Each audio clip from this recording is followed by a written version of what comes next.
Au Mali, Amadou Koufa refait surface.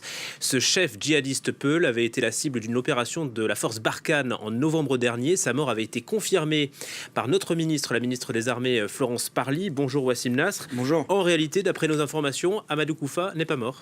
Effectivement, on a reçu à France 24 une vidéo de 19 minutes 23 secondes il y a à peine une heure où on voit Amadou Koufa parader dans une région du Sahel. Là, on voit sur la vidéo, on voit les caméras derrière lui. Il a été interviewé par deux personnes. Une personne l'a interviewé en arabe et l'autre en anglais. Et il a été questionné sur cette annonce de sa mort. Donc, en citant bien sûr notre la ministre de la Défense Florence Parly et différents médias qui ont repris cette information, locale et médias locaux et médias français.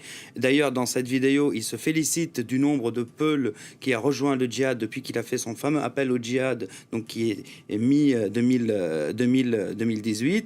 Et il dit aussi clairement que la personne qui a aidé à cette opération, donc l'informateur, a été arrêté et d'une manière assez habile. Il dit que ce genre d'information aide le groupe à faire des retours d'expérience. Ça veut dire, comme ça, il sonde les combattants en cas de sa mort ou de la mort d'un chef, comment les rangs vont être, est-ce qu'ils vont être resserrés ou pas.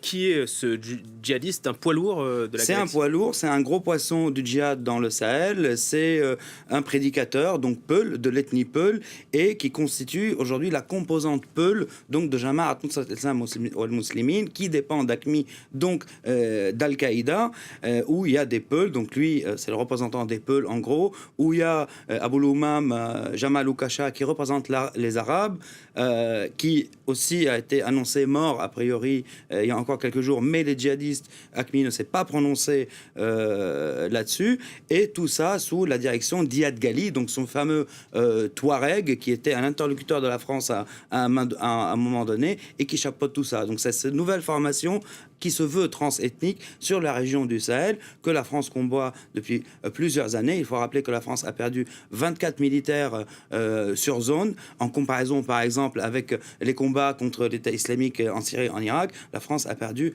un homme à Raqqa.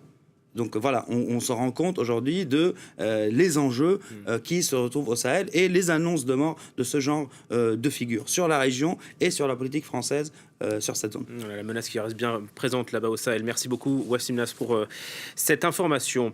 Dans l'actualité également, Donald Trump qui